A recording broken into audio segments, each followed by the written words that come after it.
ফের সংখ্যালঘুদের বার্তা বিজেপির রাজ্য সভাপতি শ্রমিক ভট্টাচার্যের। আমরা যাদের হাতে তলোয়ার আছে কেড়ে নিয়ে কলম ধরিয়ে দেব, যাদের হাতে বোমা আছে আমরা কেড়ে নিয়ে বই ধরিয়ে দেব। বিজেপি শাসিত রাজ্যগুলিতে কত সংখ্যালঘু খুন হয়েছে, পশ্চিমবঙ্গে কতজন সংখ্যালঘু খুন হয়েছে সেটা ভাবতে হবে। বিজেপির সংখ্যালঘু মোর্চার অনুষ্ঠানে এমনই মন্তব্য করেছেন শ্রমিক ভট্টাচার্য।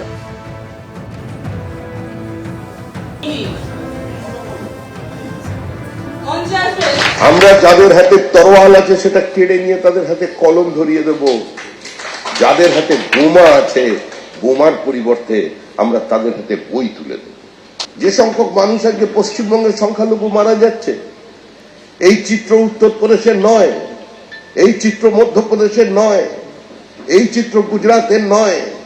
গত 15 বছরে গুজরাটে কজন মুসলমান খুন হয়েছেন, কজন মুসলমান উত্তরপ্রদেশে খুন হয়েছেন, কজন মুসলমান মধ্যপ্রদেশে খুন হয়েছেন, কজন মুসলমান উত্তরাখণ্ড হিমাচলে খুন হয়েছেন, কত মুসলমান ঝাড়খণ্ডে খুন হয়েছেন, কত মুসলমান বিহারে খুন হয়েছেন, আর কত সংখ্যক খুন আর ধর্ষণের ঘটনা ঘটেছে পশ্চিমবঙ্গে, সেটা আপনাদের চিন্তা করতে হবে। অন্তর্বর্তী বাজেটে চাকরির প্রসঙ্গ পুরোপুরি তুলে দিয়েছেন। প্রায় 10 লক্ষ শূন্য পদ রয়েছে রাজ্যে। 2013 17 লক্ষ আবেদনকারীর ভবিষ্যৎ কি হলো জানান। কতজন চাকরি পেয়েছে সেই তথ্য সাধারণ মানুষকে জানানো হোক।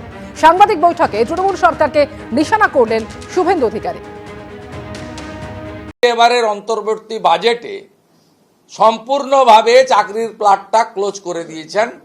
যদিও আমরা জানি পশ্চিমবঙ্গে 6 লক্ষ রাজ্য সরকারের পোস্ট তিনি অবলুপ্তি ঘটিয়েছেন, আর প্রায় 10 লক্ষ পোস্ট, তার মধ্যে 3,58,000 প্রিন্সিপাল, অধ্যাপক, শিক্ষক, শিক্ষিকা, শিক্ষাকর্মী ইত্যাদি 3,58,000 ভ্যাকেন্সি আছে। 1 লক্ষের বেশি, 1.5 লক্ষের কাছাকাছি পুলিশ কনস্টেবলের ভ্যাকেন্সি আছে।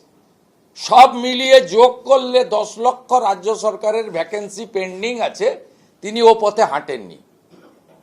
চাকরি দিলেই পার্থরা চাকরি বিক্রি করবে, ভাগ উনি পাবেন। চাকরি দিলেই কালীঘাটের কাকু আসবে, কাকুর অনেক কথা বেরোবে। অর্থাৎ তিনি চাকরির প্লাটটা কমপ্লিটলি ক্লোজ চ্যাপ্টার করে দিয়েছেন বেঙ্গলে। তৃণমূল মুখপাত্র অরূপ চক্রবর্তী টেলিফোনে এই মুহূর্তে রয়েছেন আমাদের সঙ্গে। অরূপদা, শুভেন্দু অধিকারী আজকে সাংবাদিক বৈঠক করে বলছেন যে অন্তর্বর্তী বাজেটে চাকরির প্রসঙ্গ পুরোপুরি তুলে দিয়েছে রাজ্য সরকার এবং প্রায় 10 লক্ষ শূন্যপদ রাজ্যে রয়েছে।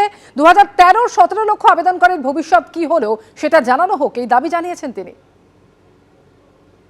দেখুন, 1956 সালে একটা জনপ্রিয় সিনেমা বেরিয়েছিল। ইন্টারেস্টিংলি সিনেমাটার নাম হচ্ছে সিআইডি। সেই সিনেমা একটা বিখ্যাত গান ছিল, কহি পে নিগাহে কহি পে নিশানা। আমার তো সিনেমার গানটা মনে পড়ে যাচ্ছে শুভেন্দুর এই ডায়লগ শুনে, কহি পে নিগাহে কহি পে নিশানা। যখন চাকরি নিয়ে শ্বেতপত্র দাবি করছে শুভেন্দু অধিকারী, সারা ভারতবর্ষের মানুষ তো দেখেছে 2014 সাল, বছরে 2 কোটি বেকারের চাকরি নরেন্দ্র মোদী ক্ষমতায় আসলে। 11 বছর কেটে গেছে, উল্টে 17 কোটি নতুন বেকার। 76টা রাষ্ট্রায়ত্ত সংস্থা তুলে দিয়েছে। আসলে কি তাহলে কহি পে নিগাহে কহি পে নিশানা? তাহলে কি বিজেপিতে মোহভঙ্গ হচ্ছে শুভেন্দু? তাহলে কি নরেন্দ্র মোদীর প্রতি ঘুরিয়ে অনাস্থা শুভেন্দু অধিকারী? আমি জানি না, সিআইডি সিনেমার মতো এই সিনেমায় তো এখানে রাজ্যের রাজনীতির সিনেমায় তো সিআইডি আসবে না, কিন্তু সিবিআই তো আসতেই পারে, ইডি তো আসতেই পারে। নারদার তদন্ত কি আবার শুরু হবে তাহলে? কারণ প্রতিটা স্টেটমেন্ট যা শুভেন্দু অধিকারী করছেন গতকাল থেকে আজ পর্যন্ত, সব গতকালকে বলেছেন ওই হোয়াটসঅ্যাপ মেসেজে কোনো অর্ডার দেওয়া যাবে না। অর্ডার কারা দিয়েছে? নির্বাচন কমিশন, বিজেপির মদতে দিয়েছে। সারা দেশের বিরোধীরা অভিযোগ করেছে। আর আজকে যখন নিয়োগ নিয়ে বড় বড় কথা বলছে যে কত নিয়োগ হয়েছে, গোটা দেশের মানুষ নরেন্দ্র মোদীকে প্রশ্ন করছে যে আপনার আমলে বছরে 2 কোটি বেকারের চাকরি দেওয়ার কথা ছিল, আজকে নিয়োগ কোথায়? দেশের প্রধানমন্ত্রী একটা হোয়াইট পেপার পাবলিশ করুন।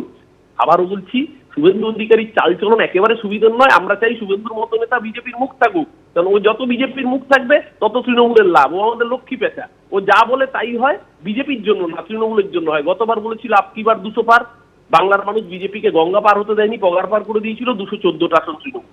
লোকসভায় বলেছিল 30 পার, বাংলার মানুষ মমতাদিকে প্রায় 29টা আসনে জিতিয়েছিল। আর এবার শুভেন্দু ইতিমধ্যেই বলা শুরু করেছিল যে এবার বাংলা, ইতিমধ্যে বাংলার মানুষ মনস্থির করে নিয়েছে 4র্থবার মামাটি মানুষের সরকার। আমি চাইবো শুভেন্দু যেন এই ফর্মেই ব্যাটিং করে, আর এই ধরনের কথাবার্তা যত বলবে বিজেপির ভোট তত কমবে, তৃণমূলের ভোট বাক্স তত বেশি সুসংহত হবে। ধন্যবাদ অরূপদা। এবিপি আনন্দ, এগিয়ে থাকে, এগিয়ে রাখে।